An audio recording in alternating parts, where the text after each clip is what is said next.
on my pronunciations. We're live. Well, welcome everyone. Hello. Konnichiwa. Annyeonghaseyo. Bienvenidos.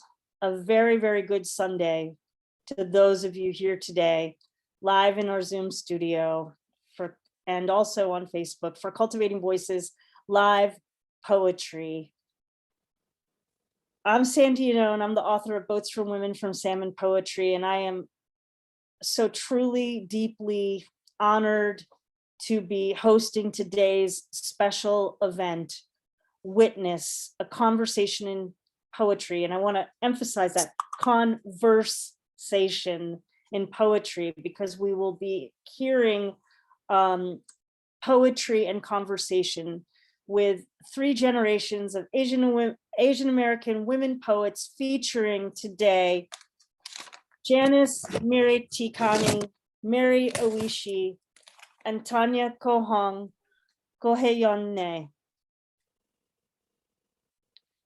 Today's reading was really inspired by Tanya's appearance with us on World Poetry Day in March, as well as a reading that I was able to hear between Janice and Mary, which Mary hosted. I'm genuinely grateful to these 3 women for their time, their energy, really their passion for coming together to meet, imagine, and plan this program, where they will share their poetry, stories, histories, wisdom, and insights today from within the container of Asian American Pacific Islander Heritage Month. But I really offer you a very humble reminder that we should see and hear the experiences of peoples at all times and recognize the diversity that resides in each of us. Well, before I introduce the guest poets today, let me just share a very little bit about Cultivating Voices Live Poetry itself. Cultivating Voices Live Poetry held our first reading on March 29th, 2020, in response to the shutdowns of in-person venues everywhere, and is developed into an international, intersectional, intergenerational, and today we're really going to be featuring the intergenerational weekly reading series and poetry community, and we have now over 2,600 members worldwide. We alternate weekly readings between our popular new book showcase, our Poets Focus readings with themes, with a live open mic, and our occasional special event like today's reading. Well, our format today is a little different than our usual format because it's this conversation in poetry.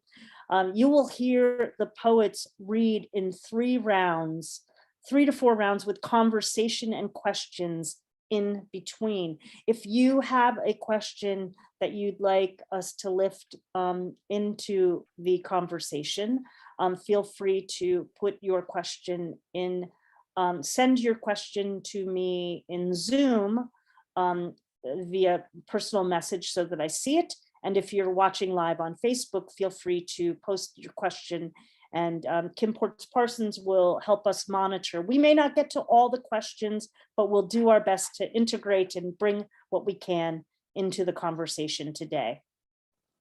Well, now it is my distinct pleasure to introduce today's poets. And in our first round, they will each read 2 poems each.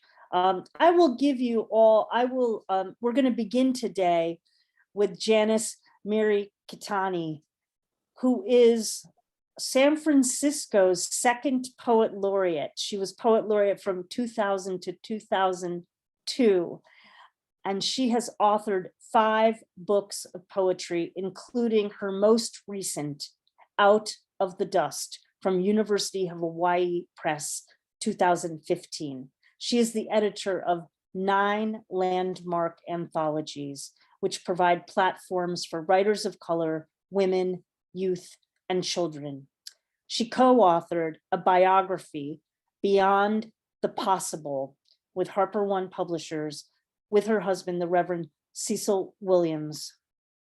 With her parents, Mirikitani was incarcerated in an Arkansas concentration camp with the mass internment of Japanese Americans during World War II. Mirikitani and the Reverend Cecil Williams are the co-founders of the Glide Church Foundation, which for the past 50 years plus has achieved worldwide recognition as a groundbreaking organization, empowering San Francisco's poor and marginalized communities. It is really my just distinct honor and privilege to welcome you here to our program today, Janice. Thank you. So looking forward to hearing your work again, but now in person, virtually. Thank you, Sandra. Thank you very much for that lovely introduction. Yes, I was in a camp with my parents, and I was an infant when we entered, when we were, first detained.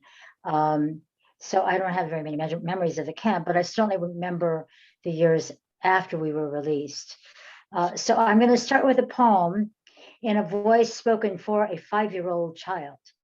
After we were released from the World War II concentration camps in 1945 and relocated to what I call the diaspora of Japanese Americans, my parents and I relocated to Chicago, where we felt would not be as prejudiced against us than on the West Coast. But we, even as children in every city, did not escape the racism that had poisoned America after World War II. This is called Kamikaze on a Clothesline. Chicago is the coldest place on earth in January. You are 5 years old, a big girl. You know to knock on Mr. Utsui's door when you come home from school. Your mother asked him to keep you while she works long hours after your father left you. Mr. Utsui lives in a small apartment on the 3rd floor down the hall from you and your mother. Mr. Utsui does not talk much, but he keeps you safe from bullies who call you Jap and slant eyes. One time you and your friend Isawa were dragged down from the 3rd floor by a big 10-year-old white guy down the stairs. Black kids in the neighborhood didn't pick on you, but fought with white kids a lot. One day, you come home from school and it is snowing very hard. Mr. Utsui isn't home and you wait in the hallway for a long time. You look for him in the backyard and they are fighting. You are scared but can't move, frozen by the violence between the white and the black kids, throwing fistfuls of rock-packed snowballs that sprayed their bodies. The whites are winning and chase the blacks out of the yard. And suddenly the white bully sees you and yells to his gang, "A Jap, let's hang the Jap. See if she can fly like a kamikaze." You try to run, but they catch you, pull off your coat, tie your sweater sleeves around you, and hang you from the clothesline, dangling like a strung-up chicken. The boys rush to each side of the clothesline and reel you back and forth, making airplane noises in their throats. Kamikaze, kamikaze. Oh, oh, oh, oh. You so crazy, I so slanty, you can't see. So you crash and die. Oh, kamikaze. You slide back and forth on the line, screaming and crying as the white boys laugh. You think you will die, shivering from the cold, and your face is numb, tears turning to ice. Then you hear a loud, "Oi, get away." The boys see Mr. Utsui swinging a samurai sword around his head as they scatter through the snow. He unties you from the clothesline and carries you to his warm room and serves you hot soup and apologizes for not being home. He was kept waiting at the doctor's office. Later, you ask your mother why the white boys call you Kamikaze and try to kill you. And she tells you, Mr. Usui lost his son fighting in the US Army, while he and his wife were locked up in a prison camp in Arkansas. You were in the same camp. And when Mr. Usui got the letter that his son had died, he took his treasured samurai sword and ran to the barbed wire fence as if to cut it to pieces. She said she thought for sure the camp guards would shoot him, but they didn't. They just laughed and called him crazy, like the kamikaze crashing their planes on suicide missions. But he isn't the kamikaze, you say. No, not the enemy, she says. Black children, white children in a snowstorm, shooting each other with snowballs. American Japanese in prison camps, not the enemy. You are not the enemy.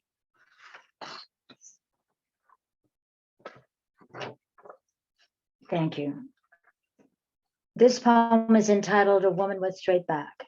It is for my mother, who after 40 years of silence testified before the Commission on Wartime Relocation of Japanese American Citizens. Her testimony, along with hundreds of others, resulted in the signing of the Redress Bill in August of 1988. I am the stone, my mother says, smooth, oval. My memory is a chisel from which I shape my mouth. The stone hangs down her neck, tied by the thinnest chain, invisible around her throat. She wore it close to her skin, like normal garment. The weight of it caused her to straighten her back, chin high, rising against it. To understand, you must contemplate pride, she said, not the insolence of vanity or conceit. It is called face, controlled emotion, self-consequence, quiet dignity. Dolomite, grainstone, granite. She pulls against the growing weight, stone on stone, like each moment dropped into the mute well of memory. She worked building the farm, precious well water, pregnant with her first child, plowing, planting the seeds. Sudden invasions by government men who slit the sacks of grain to pour like gold into their bins. They let the apples rot, gravel the soiled seed for heavy trucks and machinery. Guilty by reason of race and nationality, the military accused, and sent us to horse stalls steaming with manure, where we were detained, and then boarded us onto trains with shade-drawn windows, taking only what she could carry, an infant at her breast and bundles strapped to her back. My mother bore the endless dark ride to Arkansas swamps and one-room barracks. There were open toilets for women who hid their shame, covered their heads with paper sacks. I delivered mail in camp, she tells. The letters weighed like slabstone to an old couple whose 5 sons enlisted in the US Army to prove that they were loyal Americans. All 5 were killed in combat.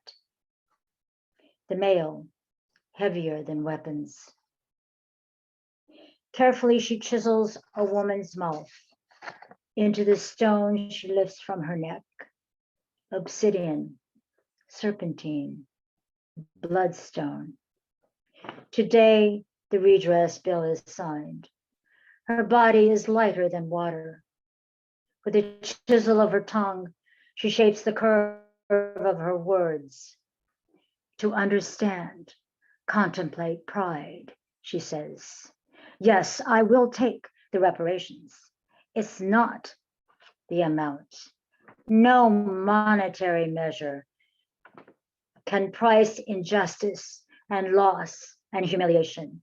The years of face silent as stone.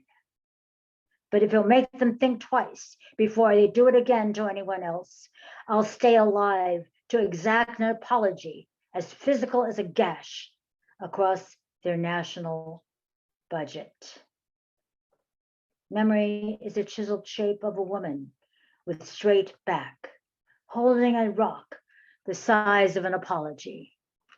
She will stand chin high at the doorway of history and know we none will go into those camps again.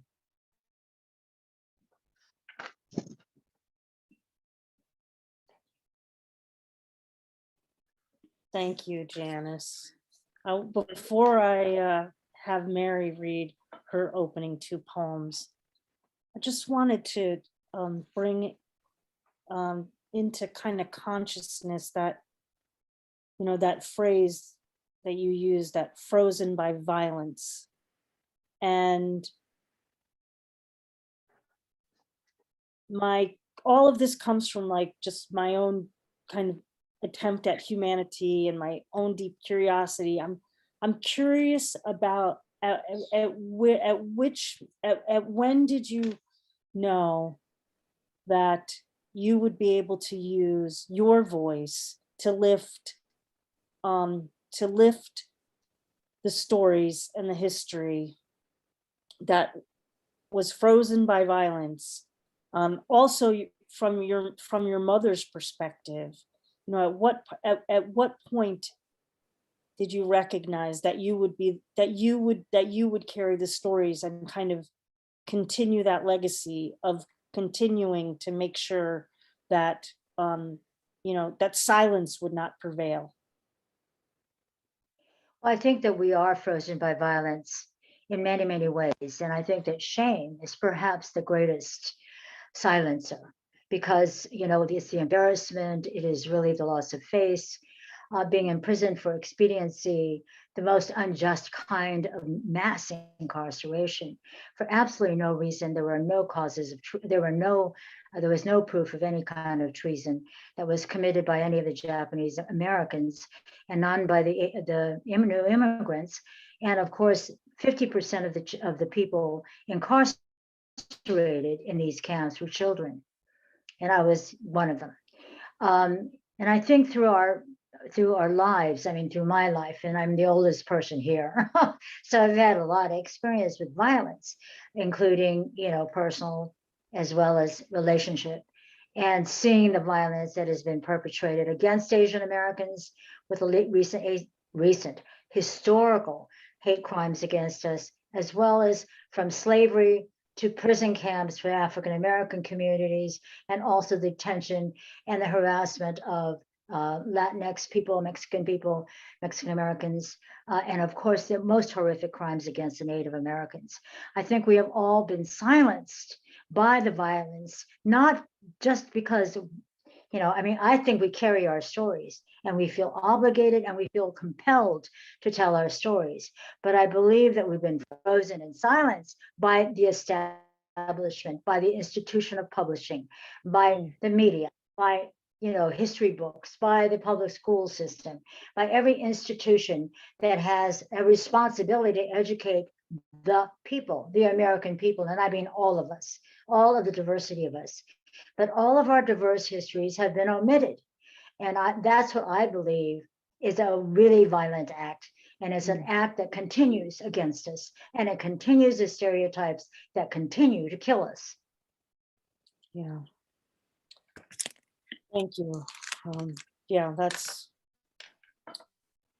Do I sound a little bad? No, no. I mean, you know, as a person, you know, I have my own intersectional connections with violence, I remember LGBTQ community, and of course, way back as an Italian American, you know, Oh, yeah. yep, you know, there, you know, you know, and every generation, every culture, it goes all the way back, as you said, right to the beginning of what we call American history. You go right to Native American and the colonization and the genocide right there. Yes. And you know, how do we not learn from that history? Well, it's because you know, each generation has not been told the true histories. And I appreciate that connection between shame and violence, because there is an interconnectedness that does create that silence, Yeah. and then the breaking of that silence. So Very thank you. critical. This is why I want to interject this, Sandra, that your program is so important. Because what you're doing is you're bringing the different diverse voices together and hearing each other, as well as telling the country and telling other people who are ignorant or don't know or haven't been taught that here we are, here's our culture, here's our history, here's who we are. So thank you. Thank you. Yeah. I'm going to now introduce Mary Oishi, who will add to the conversation, this layering really today, this layering. We will hear more from Janice shortly. Well, Mary Oishi joins us today.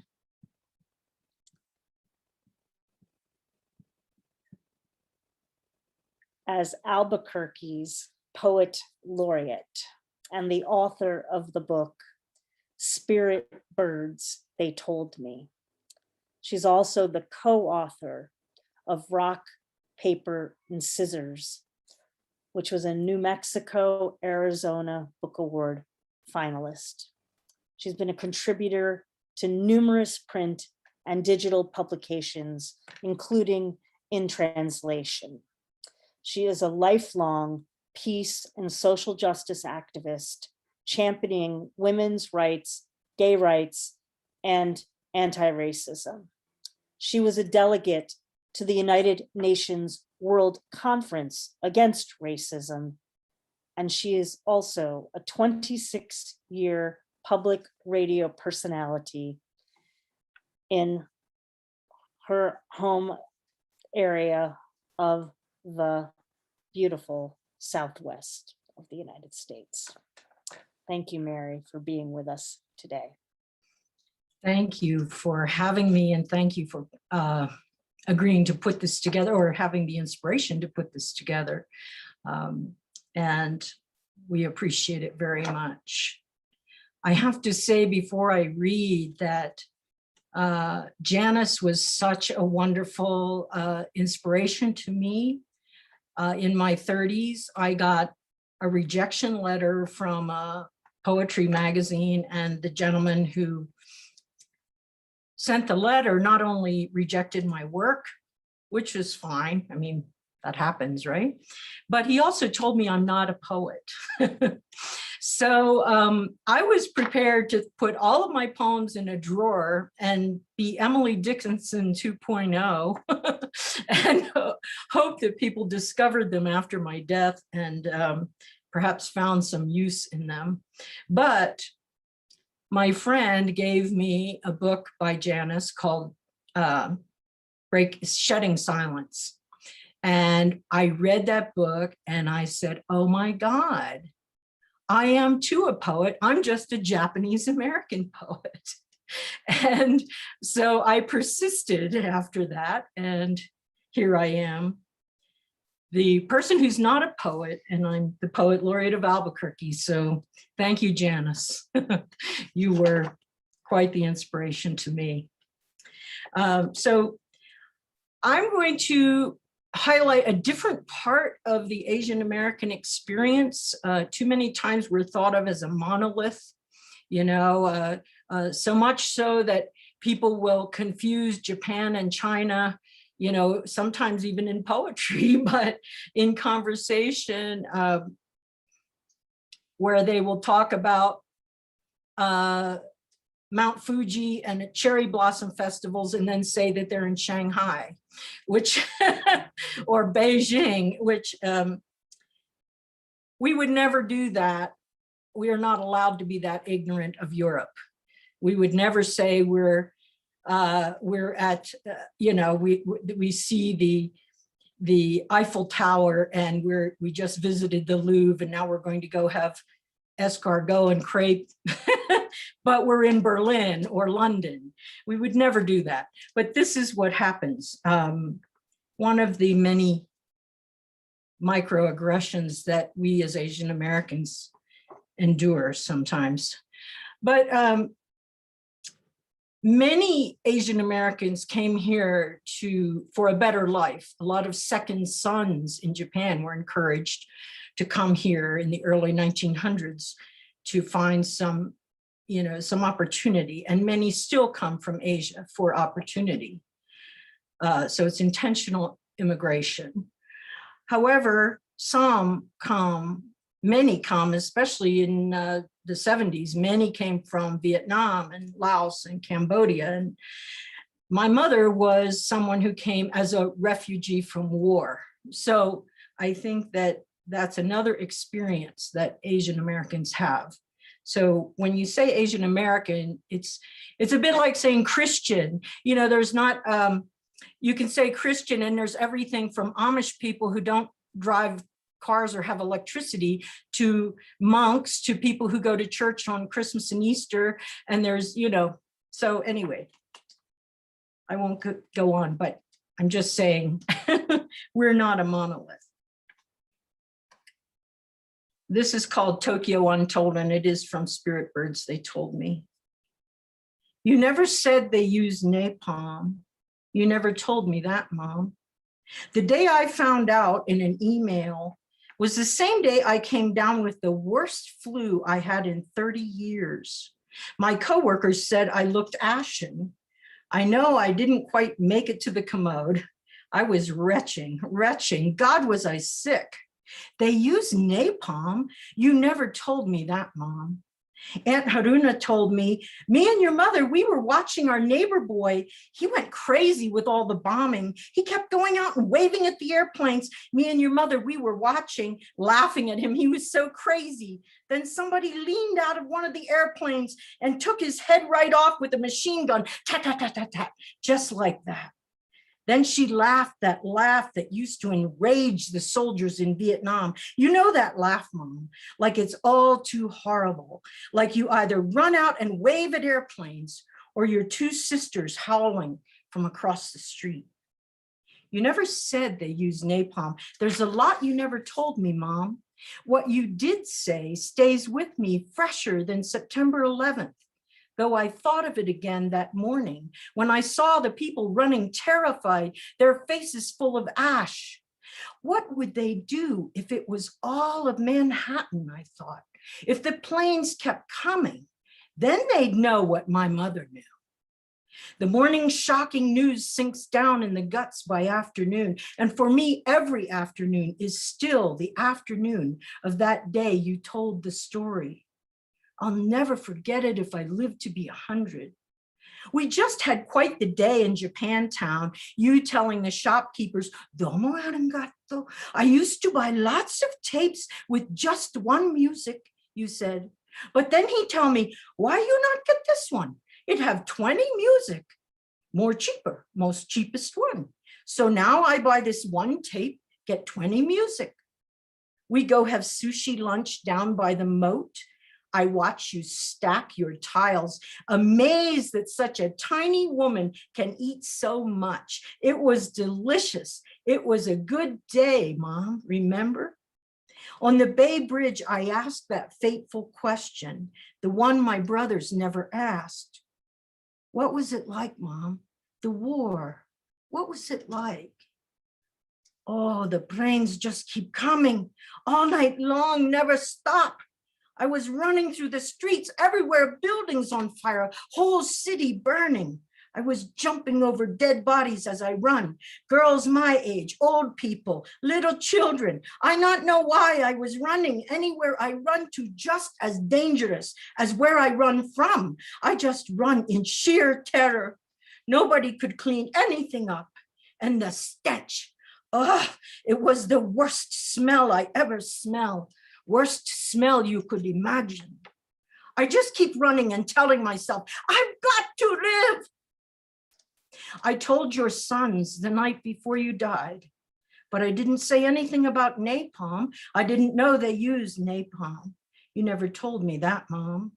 I guess you couldn't remember, or maybe you never knew. It took so long to tell me anything at all.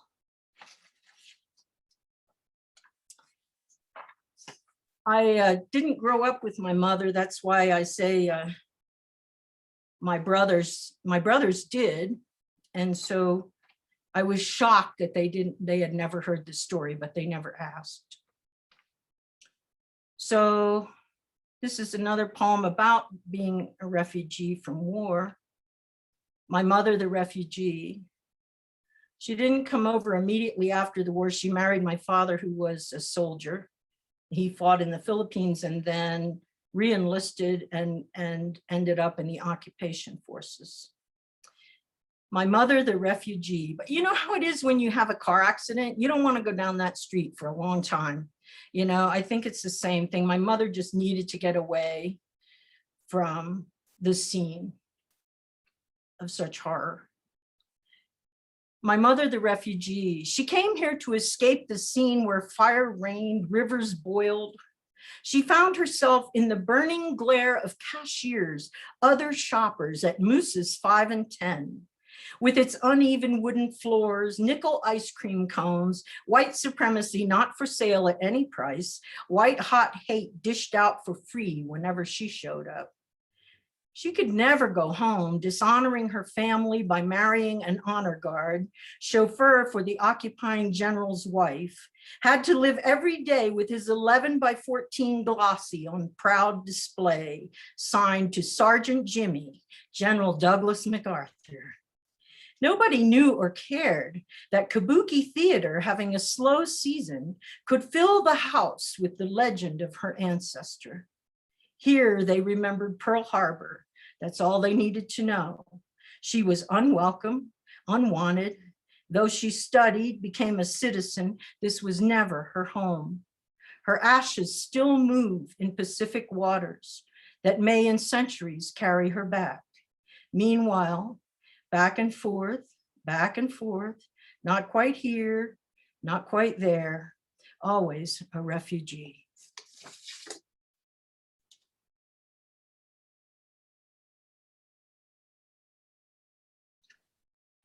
Thank you, Mary. I'm, you know, my question for you at this moment is I'm thinking about what you talked about in terms of your mother's escaping the scene and the necessity to escape the scene. And I'm reminded of, again, let's go back to what Janice was talking about, you know, the trauma, and that the first generation of folks that experience the trauma are not often the ones that can tell the story. Mm-hmm. You see this in many historical narratives of different kinds, whether that is ones perpetuated by violence, as certainly these narratives are, or disaster narratives as well, are other ones that I see this happen. And what I'm curious about is, you know, as a poet, what has it felt like to carry that responsibility to tell the story? Because I know that you have a range of things that you write about, but it seems like a big responsibility. And I'd just like to hear you talk a little bit about that in your own work, if you wouldn't mind. Well, the fact that I was taken from my mother when I was an infant, and then again as a toddler, and I was cut off from my heritage, I think in a way created more of an appreciation for what she went through than had I grown up with her. I think that, you know, just in the same way that my brothers didn't ask her about the war, and they grew up with her, so it wasn't as important to them, I guess. They were, you know, just trying to survive in Oakland, California, you know. And I was, you know, across the continent with, you know, fundamentalist Christian, you know, a woman I called mom whose parents met at a KKK rally, literally. And so for a long time, I was just trying to reconnect with my heritage because, you know, I was also grew up in a sundown town. So Black people weren't allowed to spend the night. They were very racist. That was a town where it had mooses 5 and 10, where my mother was just glared at until she left the store. And so I understand why she wanted to get away from there. But, you know, I ended up growing up there. So I think that, you know, for the longest time, I didn't even feel like I was Japanese, you know, because I never saw any Asians. I saw Mennonites and Holy Rollers from Appalachia, that was it. And so, you know, I think I felt like it was a privilege. It was a chance to reconnect with my heritage, to get to know my mother, and to be able to understand her story and understand, I mean, part of understanding why she gave me away, it helped me to understand her story and the tragedy of her life. And also just identify with the refugees of war, you know, no matter which war. And I think it made me into a really strong peace activist because of what she endured. And I mean, I was microscopic, you know, I was an egg in that womb of that 17-year-old girl running through that terror. So, you know, I think that it's some like a genetic level, I understand, you know, the terror of war. And so, so I am proud to be able to bring that forward. I feel like, you know, it's an honor for me it's an honor of my mother and of all people who survive war to be able to bring that forward and make it present and alive. So we too easily say, oh, let's have strong national defense and let's go bomb these people and bomb those people. And it's like, no, you know, yeah. So I guess that's what I say. You know, I think that's so interesting as a person who, you know, I do believe that our womb experience does imprint on us very deeply.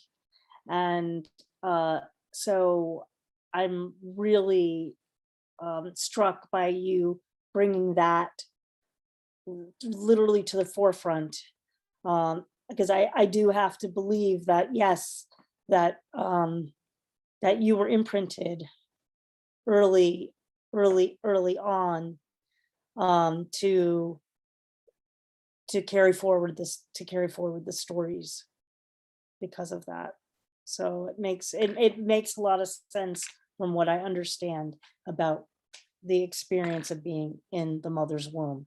And yeah, well, I'm going to shift over now to Tanya. Thank you, Mary, because we're talking about from one war to another war that Tanya's book, The War Still Within, addresses. And so let me share with you a little bit about our next reader.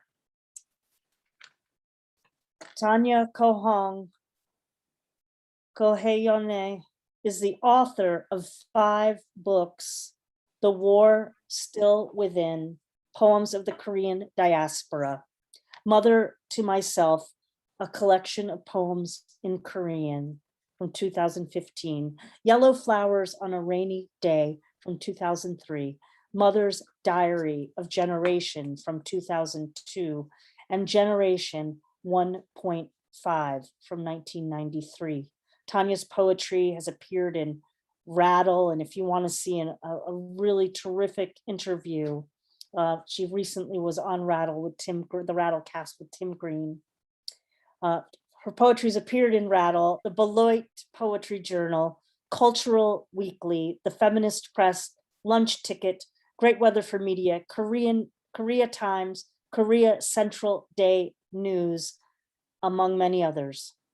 Tanya's work has won the Yoon Dunju Korean American Literature Award and was a finalist in the Frontiers Chapbook Contest and has been nominated for a Pushcart Prize. In 2015 and 2018, she became the first person to translate and publish Arthur Z's poems in Korean.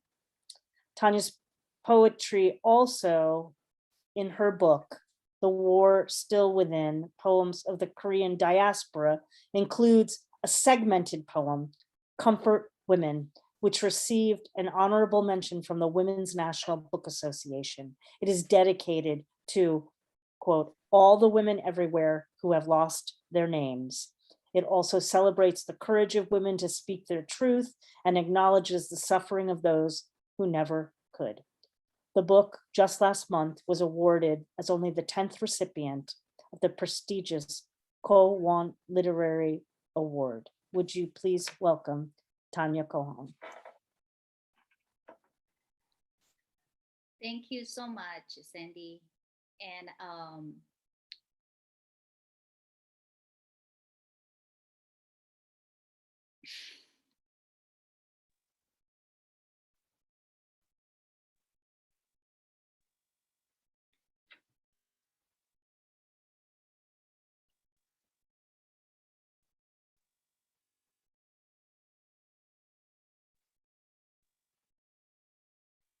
I'm just like feel like overwhelmed, like I didn't mean to have this moment, but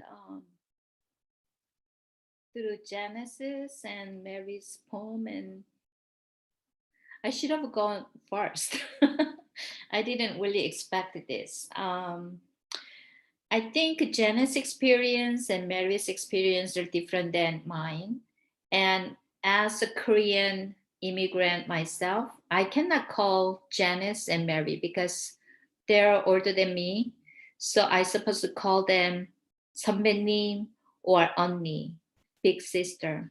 And then we got so strong tight through this event we prepared. We met separately, and then we got such a strong connection to each other, and then we call it ourselves sisters. So I am not gonna call Mary or Janice. I'm gonna call them 언니, big sister. And I think we have like a different experience because Janice is like a third generation, 3세, and then Mary is 2세, and I'm the first generation. And then they both, relate with the Japanese, and then I'm Korean. So actually, I had to learn English when I came to America, and I came here when I was 18 years old. And so I think to honor my language, I'm gonna start with Korean first, not letting you know what I am reading. So I'm gonna start with the short poems with that. 둘째 시간. 어두운 방으로 불러갔다. 창이 없는. 미세스 로페츠가 그림책을 보여주었다. 강, 내가 말한다. 틀렸어. river라고 그녀가 말한다. river, 내가 말한다. 리버가 아니라니까 river, 그녀가 말한다. 그렇게 말했어요. river, river, 강이에요. 그녀가 고개를 흔든다. 내 입을 봐. river, 그로 나는 입을 다물었다. Second period. I am called to little dark room. windowless. Mrs. Lopez showed me a picture book. Kang, I say. No, river, she says. River, I say. Not river, it's a river, she says. That's what I said. River, river, river. Kang, it's a Kang. She shook her head. Look at my mouth, she says. River, river, I say, then shut my mouth. You know, I still have a hard time to say R and then L. And so whenever I have a hard time, and then I'm just gonna go ahead and read this poem, and then here we go. Or you gotta learn, you gotta change like your tunes to listen to immigrants, you know, the accents. And actually, I heard how many languages is speaking in America. I think like there's so many. I used to know the language, but at least like 45%, more than 45% of American, even more. I gotta go back there, but they don't speak English in their home. Do you know that? So like, and then so many languages. And just knowing, I think only 0.7% of books are translated in English in America, because now that everywhere they write it in different languages, English first, so they don't translate in English because they're already written in English. But so the translation is so hard. And then I think it's in a way, because if you don't have a translation, then you lose of the origins and losing of the history, because what is it? So then for myself, I think I have to translate myself.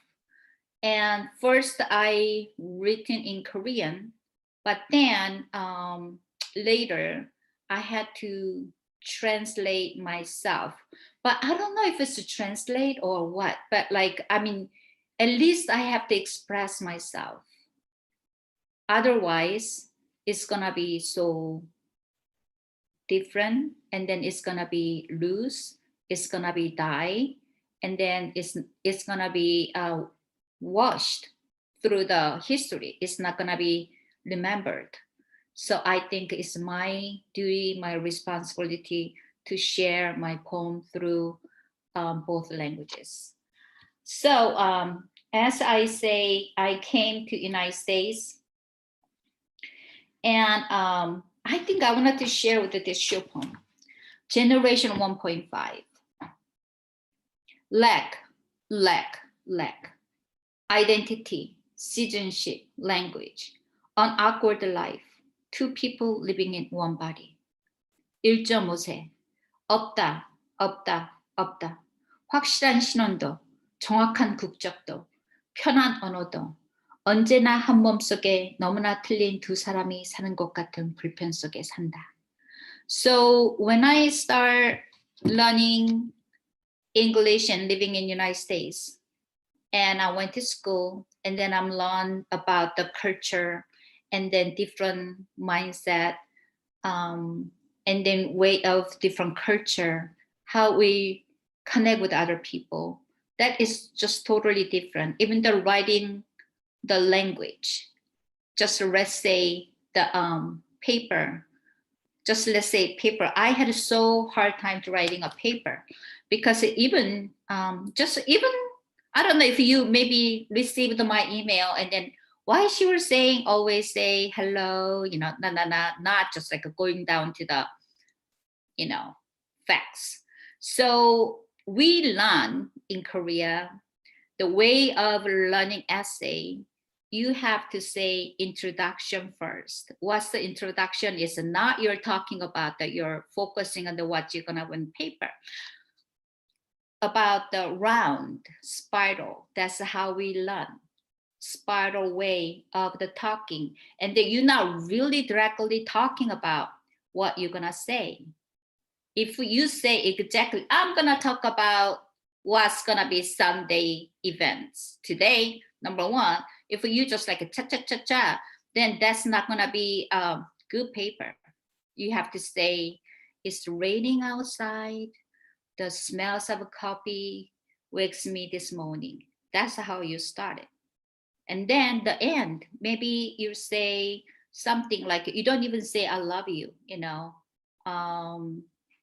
something different, very metaphors way. And that's how I learned. And then here you are, your paper, you're saying, you don't say the point here. And you're just kind of get lost. For saying that, I think Mary was in one of my reading, and then she said, Tanya, the gap poem is so important to share. And then so that's what I'm gonna share. It's very short poem, but that poem is actually my first poem that I wrote in English. And then while I was writing Generation 1.5, that was the bilingual. And then when I was writing, I said, wow, it just like kind of become triangle in the English. So let me translate in Korean in triangle. But when I translated, it just became upside down. So exactly I understood myself, the previous poem that I wrote to you, on Awkward Life. Two people living in one body. That's how I feel. And especially when I'm writing right now in Korean, I just think like I just have to forget it about English mindset. And then I have to write in Korean. And then also when I write in English, I have to forget about Korean. But somehow it just like, I'm just like interesting to see how I see my language process, the way I write. Like that was the before, but like now I'm trying to merge it. And that was just like interesting. But this is like a beginning of the poem, so I thought like it would be very interesting to show to you. So I'm gonna hold it, and I know it's gonna be upside down, but I'm gonna just hold it and then I'm gonna read it to you. The gap between Hyonhye and Tanya, gap between Seoul and Los Angeles, gap between rice and bread, gap between kimchi and salad, gap between my natural skin and my covered skin, gap between my mother tongue, my second language, gap between my inherited blood, my transfused blood, the gap between me and my other self.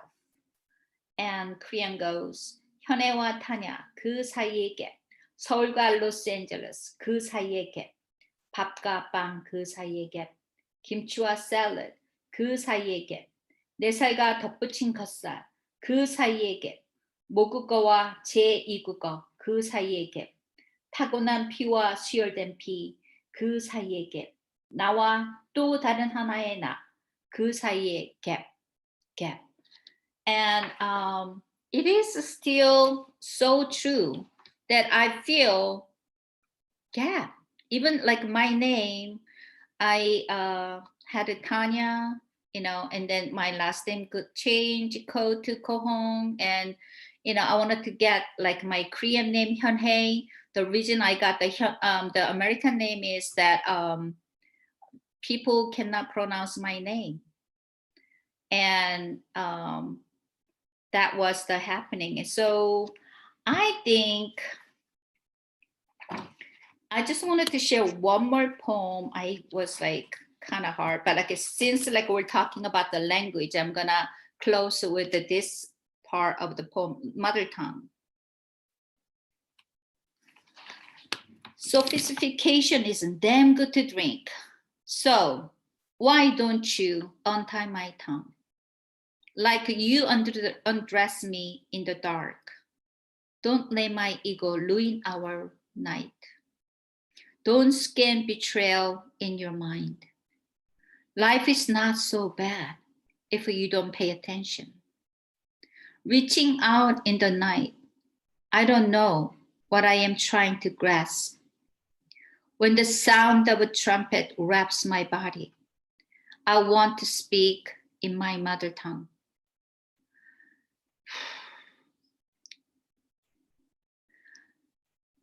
I don't apologize Sorry, sorry.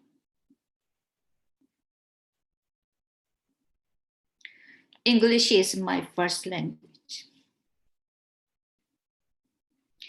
Yes, I smell like a garlic. Don't kiss me. I had kimchi. You smell too, like a scorched lamb and Limburger. Let's just love each other. Thank you.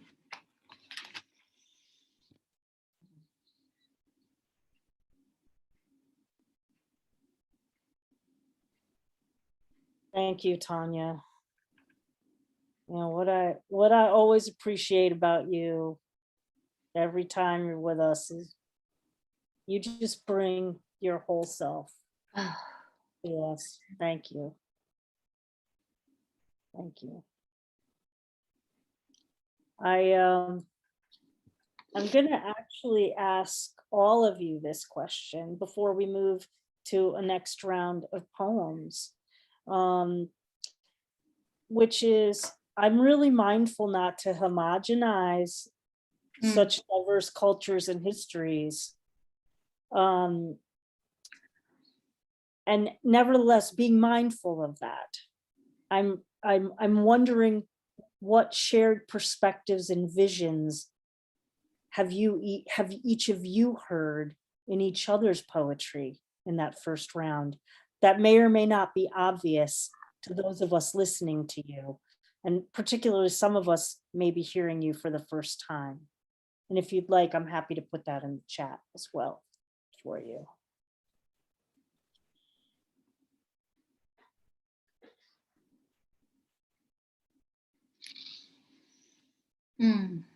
I feel like, you know, the instantaneous connection between Mary and Tanya and myself has to do with us, number one, coming from an Asian American background and or nationalities as diverse as they are, but also that common thread of being marginalized in a way in which Asian American women particularly have been marginalized, hypersexualized, made fun of in terms of accent, language, appearance, that there are some common ways in which I think all of us have experienced the uglier side of America, in that we have been put into boxes which totally limit our humanity. And I think the responsibility, as you asked before, Sandra, of a writer, of a poet, of anybody who's, you know, speaking out, is to tell people who we are and to tell the truth of who we are, but mainly to tell the truth, because there are so many lies that are out there about all of us.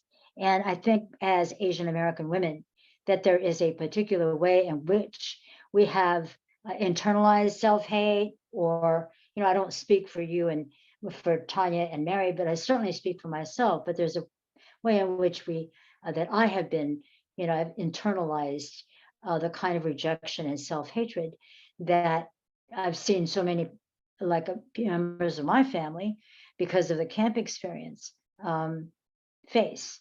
And I think we do carry very common, strong bonds. I want to, first of all, I agree with everything that you said, Janice, and I also want to salute our little sister, Tanya. I appreciated the beauty of everything she said. And it helps me to understand, hearing someone who came in her lifetime, what my mother experienced being a first-generation immigrant and the language barriers. I shared this with Tanya and Janice when we had our preliminary discussion, that my mother could never hear the difference between Tuesday and Thursday, which, you know, when my brother would say he had football practice on Thursday, she'd say, is that the Thursday after Wednesday or before Wednesday? You know, so she couldn't hear that difference. And I mean, I understand that, because when she would say certain Japanese words, I couldn't hear the difference. You know, when I said, oh, does our name mean delicious? And she said, no, our name means a big rock, like the Rock of Gibraltar. And I said, well, okay, so what is the word for delicious then? And she would say it, and it sounded the same to me. You know, so I get it. I understand that sometimes you can't hear the difference in another language. And so even though, you know, whether we recently came or we're the child of someone who came in their lifetime, or whether we're third generation like Janice, it doesn't matter. We're always otherized. We're always the foreigner. You know, we get this, you know, where are you from? San Francisco, but where are you from? You know, it's like they don't accept that we can be Americans, even if we're third generation Americans. You know, we're never fully part of it. And I think that's how we can develop, we can get a quick rapport and support each other, because we have that experience in common, no matter what our diversity of experience or backgrounds.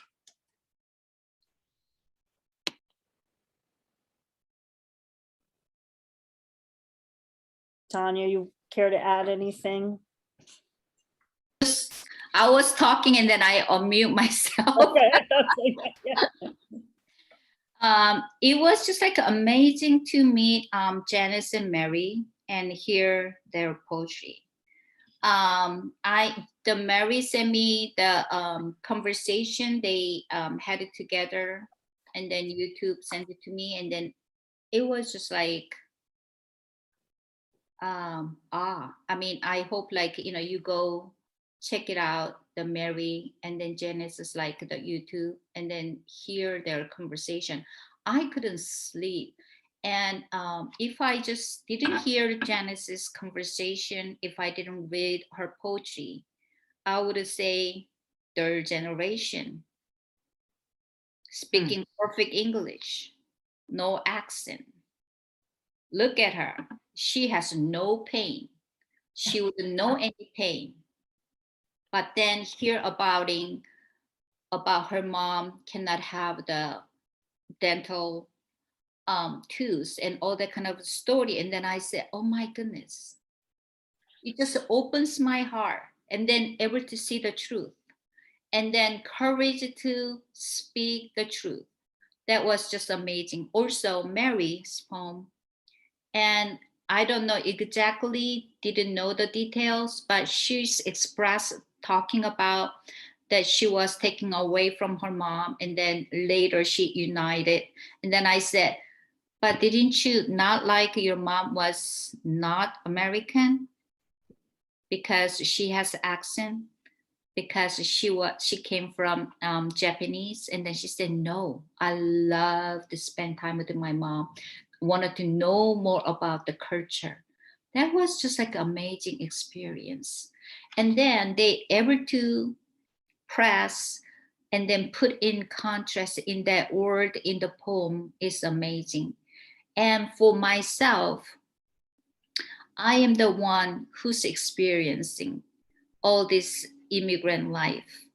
And I think I could have just ignored and then I say it, like I could say like, hey, I don't know about things. I don't want to talk about it. You know why? It's because to talk about pain, talk about truth, is very shameful. Because I want, and then to talk about it, and then I have 3 children, I don't want them to know that I had a pain.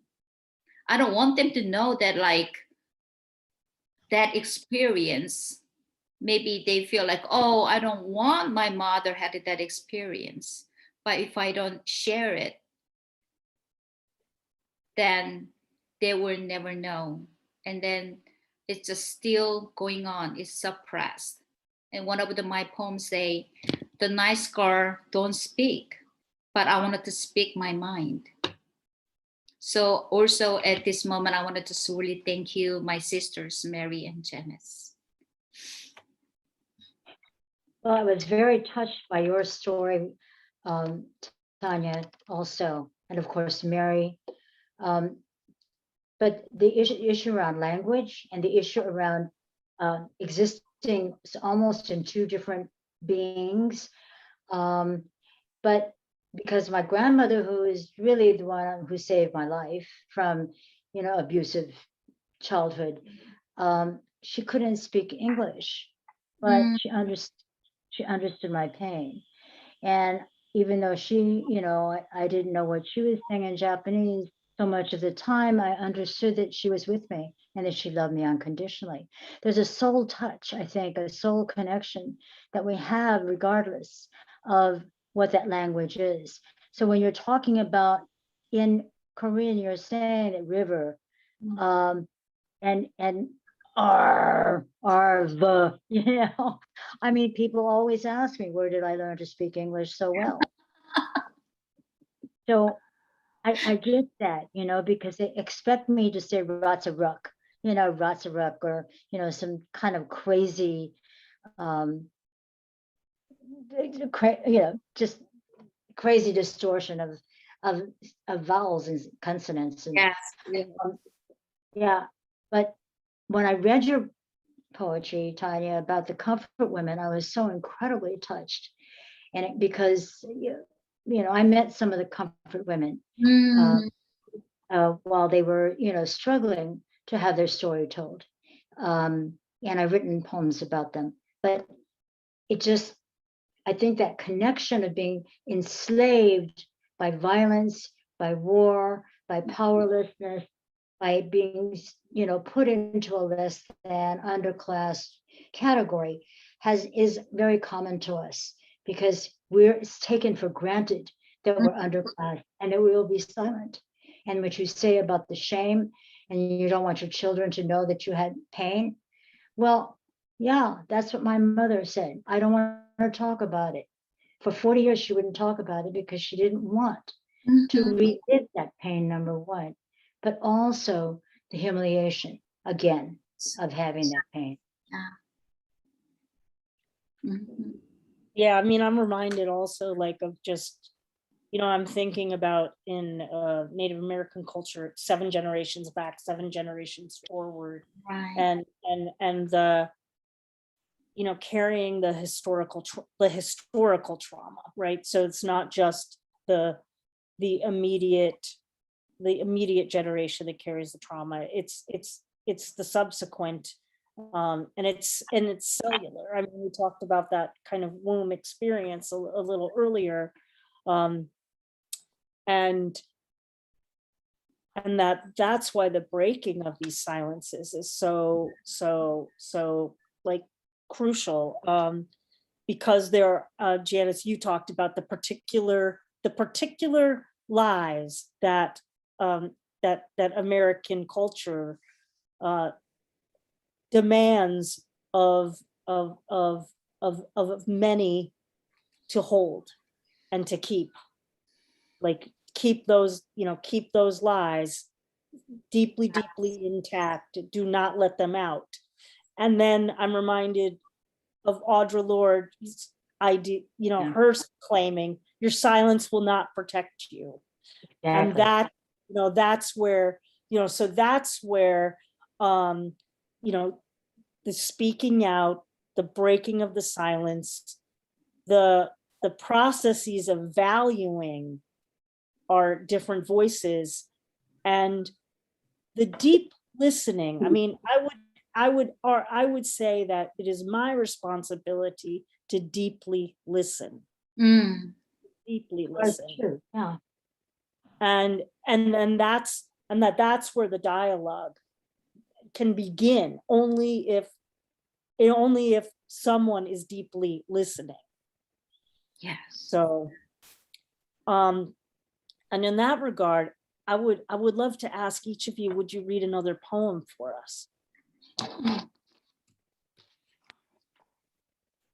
And I won't necessarily ask you to go in the same order. I'll let you go as you feel called to read.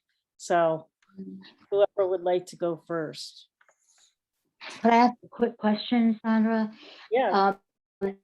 How much time do we have? Because it might depend on what choices. Yeah, I would say we have about 20, 25 minutes we can go. Okay, so it's a possibility to be able to do 2 poems. Sure, go ahead. Okay. I don't need to go first. Mary or Tanya, if you want to go, please. We're acting like Asian women. We were talking about, you were talking about lies that we're supposed to keep intact. And I think all of us in this culture are asked to keep intact the lie of white supremacy. And I grew up with blatant white supremacists, but it's really ubiquitous in the whole society. And I wrote a poem about that called Flat Earth White People. Mom used a lot of bleach when she washed her sheets. They came out really, really white. Salt is white. Before the dogs get to it, snow is white. Clouds are sometimes gray, but the big puffy ones are always white. I used to lie on the ground so still, I thought I could feel the earth slowly turning under them. Mom's parents used to sew those sheets into robes and pointed hats because they thought they themselves were white, thought God was white, even told me I was half white. They learned this from their ancestors who never ventured this way until the earth had finally become round for several centuries. Guess they never got real still under the clouds or in front of the mirror.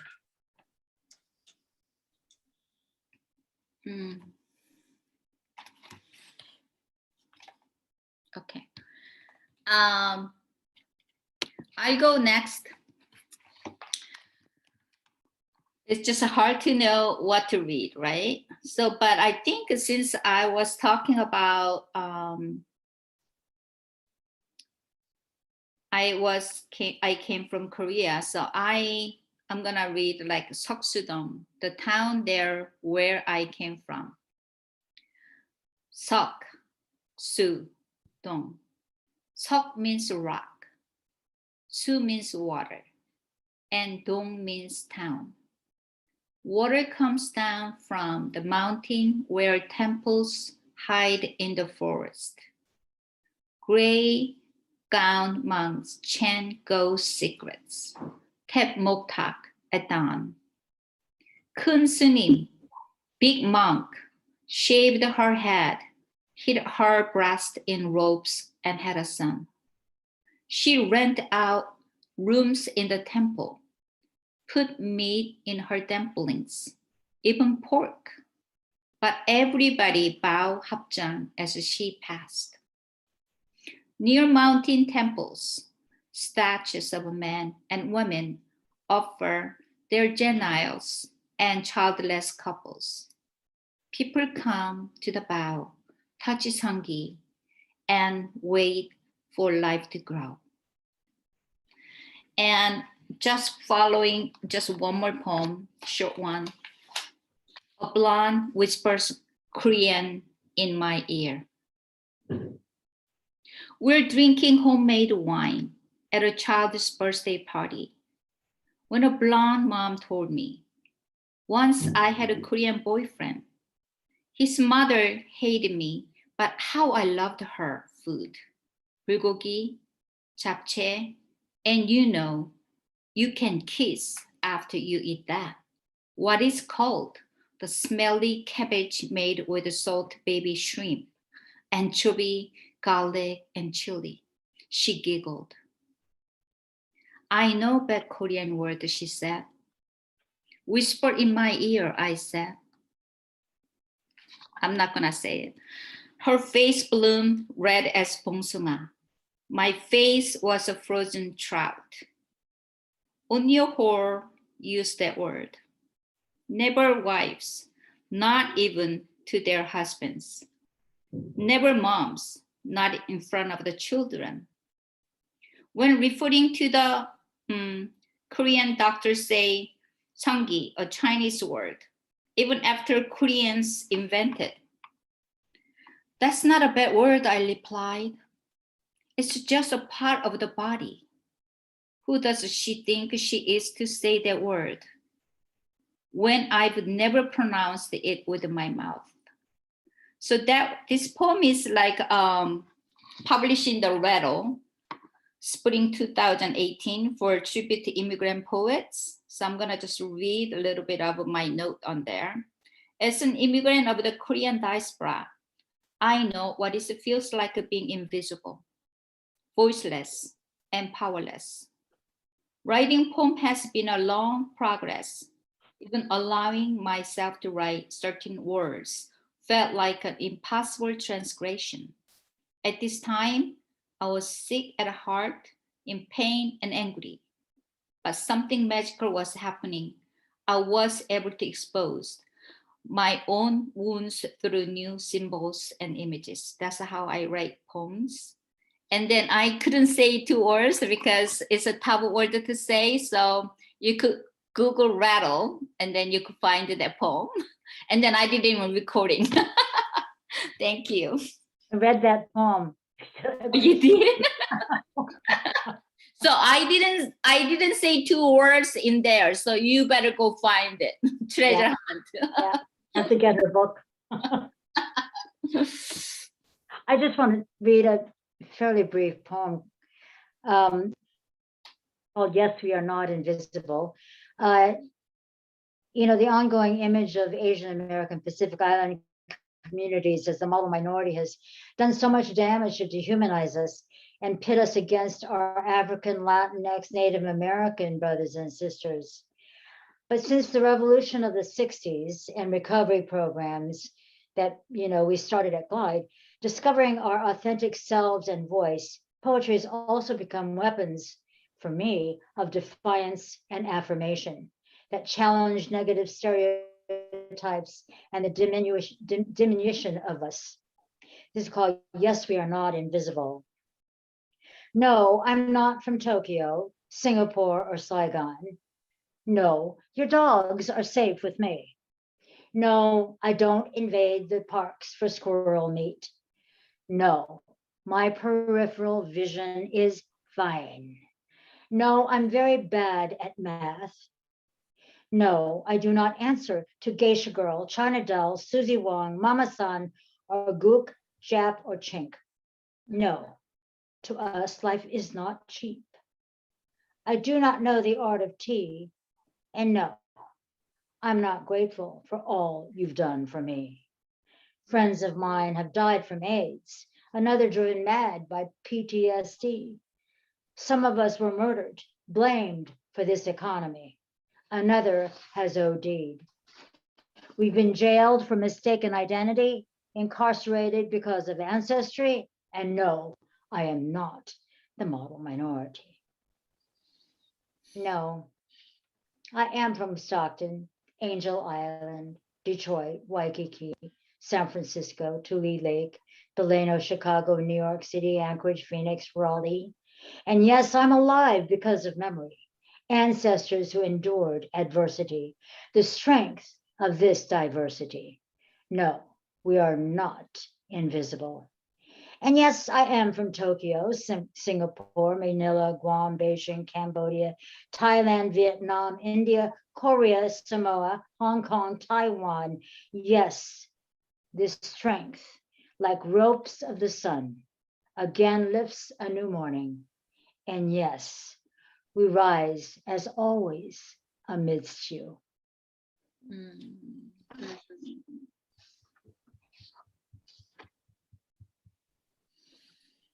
Thank you, all 3 of you, for those just illuminating poems. I'm really struck in this moment, after hearing more poems, that, you know, there's a reason that each of you are poets, that you go to the image, that you go to the word, like Mary choosing that litany to draw attention to white in that poem, that, you know, Tanya, when you go to river and talk about river, and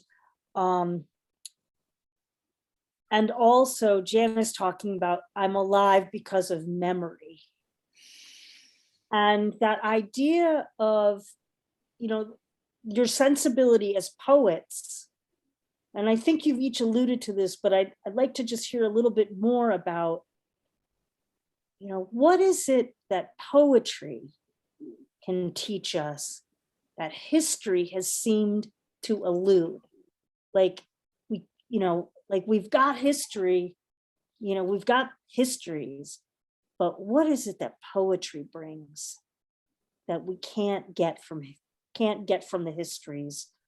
You know, whether it's the lies of the histories or the truth of the histories, I feel like there's something that poetry brings that's different.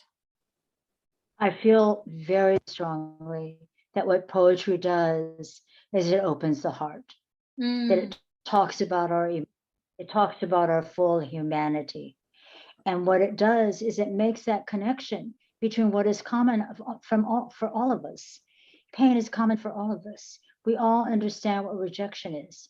We all know that we need love.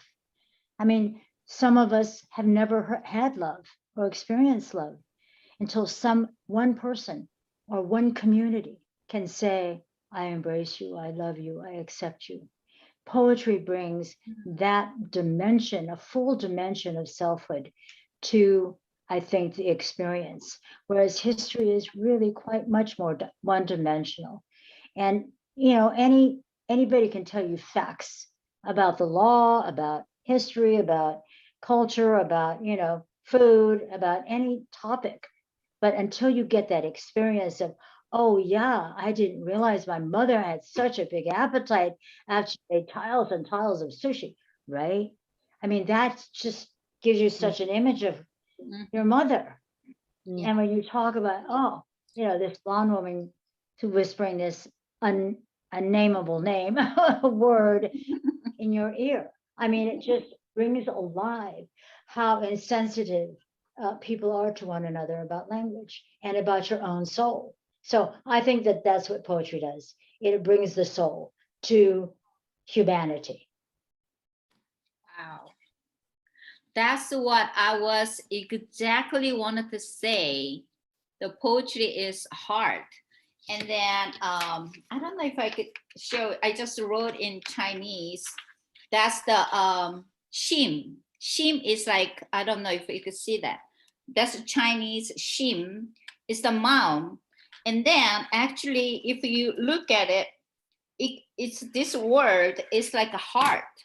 The person. And then, so in Korean, it's a maum, is heart. And then that is what I think, Janice, you talked first, was like human to human. Like, I think our heart opens, but so even though I did like a poetry reading, let's say you don't understand Korean, but if I read in just Korean, somehow you're not getting everything. But usually when I do that, like I'm gonna read Korean and then just say what you think, you feel what I'm reading. And then they guess like so many different things, but when they just get something, like because it's a connection, tone of the voice. Yeah. So I think I'm totally agree. It is the poetry is connection with the humanity, connection, soul, and heart to heart. That's what I'm thinking too. That is just totally different than we're giving facts of the history. This is what happened, but during what happened, what is really going through in our heart. I think that is the poetry gives you life. Yeah. Mm-hmm. The only thing I can add is that I think history, when it's told by the victor, by the oppressor, it has an agenda. Poetry never has an agenda. And the other thing is that the Good point. is that one of the things that I said in my application for Poet Laureate, when they said I was nominated and I had to fill out all these papers. And one of the things I had to do is say, what is the importance of poetry? And I don't have the statement right in front of me, but in essence, it was that poetry is like the root of an aspen grove. It's underneath all of it, it's what connects us all, you know, all of us, all of humanity. And I think you said it really well, both of you, that it's the heart. And I'm a firm believer that we never change anyone's mind. We only change people's hearts. We reach their hearts, because you know, you think about somebody who is gonna get into a bad relationship with someone who's an addict, or they're abusive, and you know this, and you say, oh my God, don't. Do they listen? No, they continue, because that's where their heart leads them. And so if people's heart is moved, if you reach their heart, they will come up with all the reasons why they feel the way they do. They will rationalize, they will look for reasons. You don't have to give them reasons. You never reach people with logic, I don't think. I think we reach people with poetry. That's why it's so powerful. That's why so many autocrats, the first people they kill are the poets, you know, because we can actually affect people's behavior and change their minds by changing their hearts. And so I hope we reached your heart today. I mean, I hope so, because, you know, you won't think about Asians the same, you know, you won't think we're all just the same. We're just all these, can't tell us apart. So. Well, I know you're unique, Mary, and I know you're unique, Tanya. You did so much being with you, and with you, Sandra. Thank you for hosting this. And, you know, I think you've opened doors for me. So God bless. Thank you. And I would just want to, as a final closing, before I make some just closing remarks, I just want to invite, if you care to, each of you to just, share a final thought or something to each other. And or if you want to close with a final poem, I just want to hold that space for you.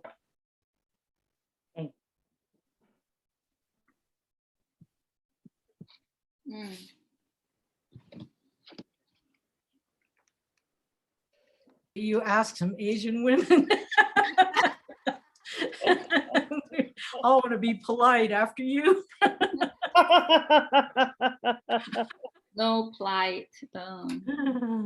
Okay, I think I'm just gonna just like one last poem. Just like it's like just the question that like Oma is like, mom, how did you come to America? My 14-year-old daughter asked. The textbook answer or the truth?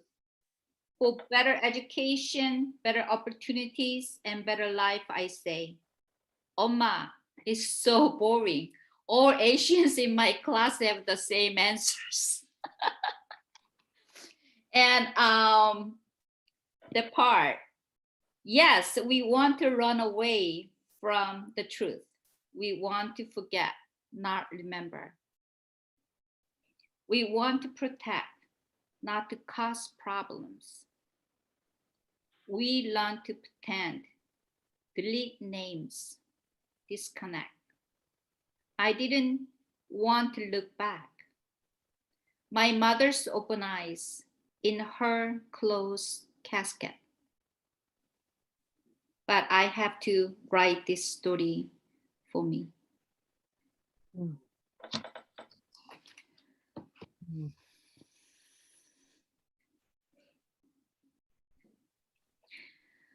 Just the last thing is that I couldn't really tell the whole story, but my mom has to sacrifice her life to send us to the United States. And before we united, she had a heart attack and then died. And my aunt said her eyes or open, she couldn't close.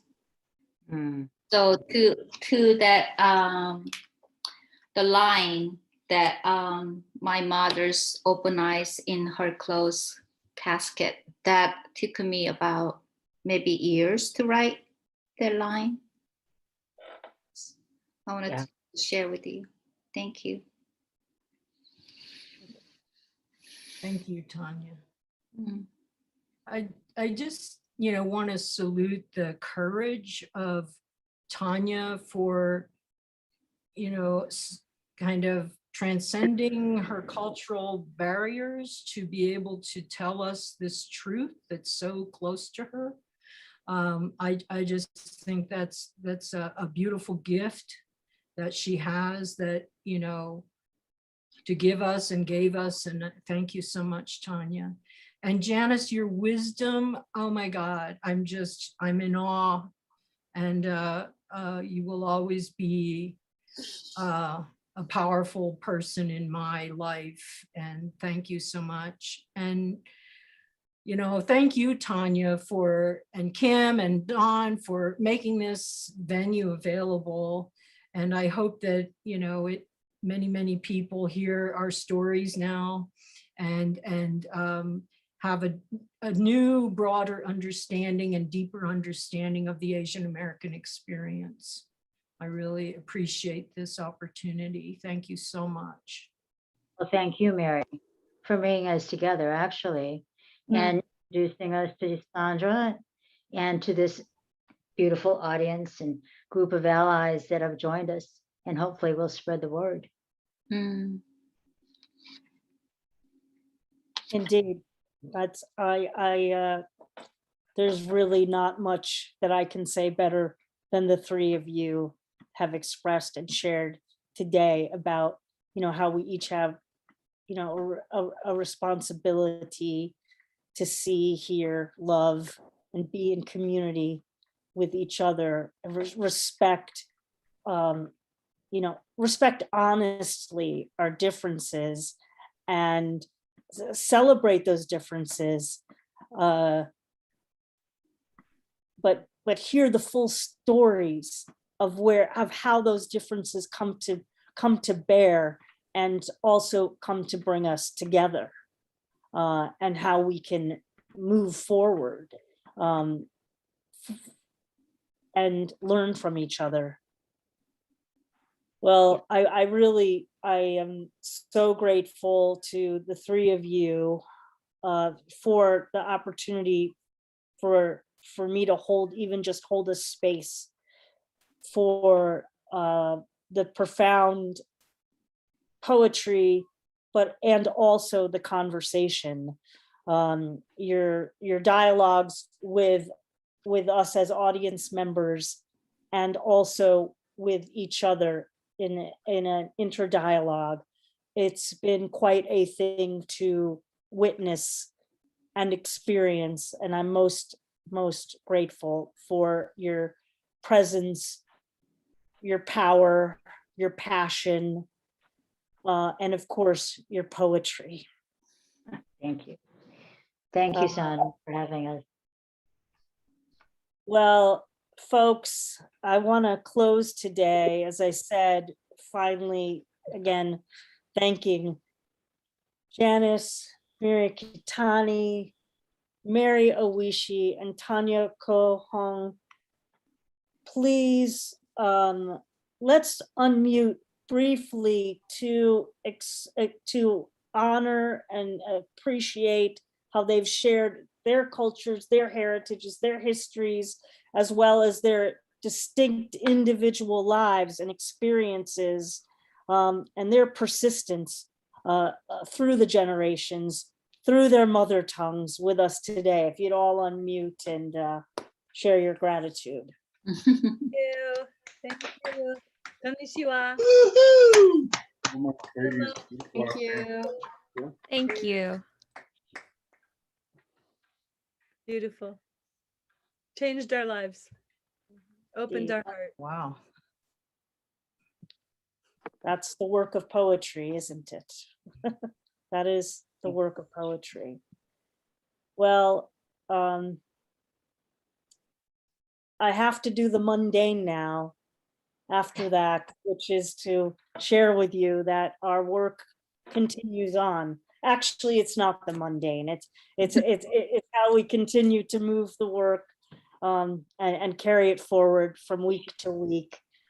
May continues here on Cultivating Voices Live Poetry. Next Sunday, we're back with our new book showcase, bring the poetry of the Fab Four of Risa Denenberg, Kelly Russell Agadan, Diane Zeus, and Moncho Alvarado, on location from the banks of the Hood Canal, up north here in Washington State.